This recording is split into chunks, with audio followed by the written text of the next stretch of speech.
Hello everyone, welcome back to the computer class. We were doing chapter number 5, Introduction to Microsoft PowerPoint. Our today's topic is tables. Tables are another tool you can use to display information in PowerPoint. A table is a grid of cells arranged in rows and columns. Tables can be customized and are useful for various tasks such as presenting text, information, and numerical data. In a table, data is arranged in rows and columns. Horizontal group of data is called rows and vertical group of data is called as column. The intersection of row and column is called as cell. The picture displayed on your screen shows rows, columns, and cell.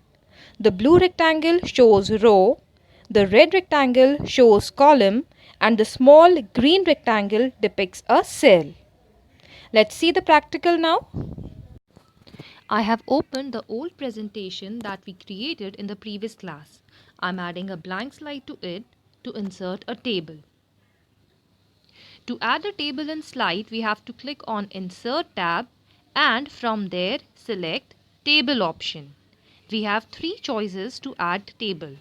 Either we can select the boxes and insert table, or we can choose Insert Table option or select Draw Table option. Let's click on Insert Table. This will open a new dialog box. Here we have to specify the total number of columns and rows we want in our table. After specifying rows and columns, click on OK button. A table is inserted on your slide. You can drag the handles to increase or decrease the size of the table. We can apply predefined designs to our table by clicking on Design tab. Drag over the mouse and its preview is visible on the slide.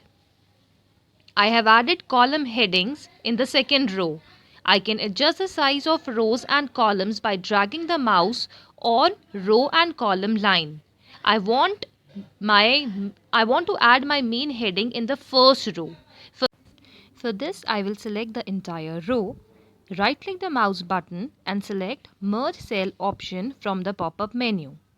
This will make my cell larger in size for heading. You can see the lines between the cells have disappeared. This is called as merging. I want to give modes of transport as my main heading. Now let's add data to our other cells. Double-click on the cell to type your data. To add borders in a table, click on Design tab. From there, click on Borders and choose All Borders. Below it is Effects option. You can select any desired effect to apply to your table.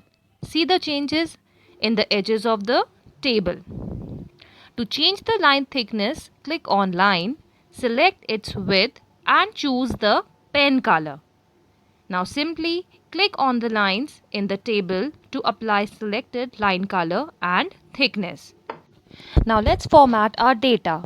For this, select the column headings by dragging the mouse over it.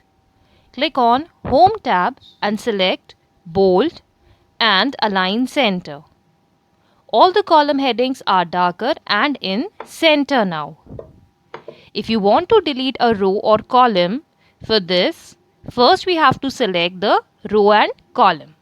Then right-click the mouse and choose Delete Rows or Columns as per your requirement.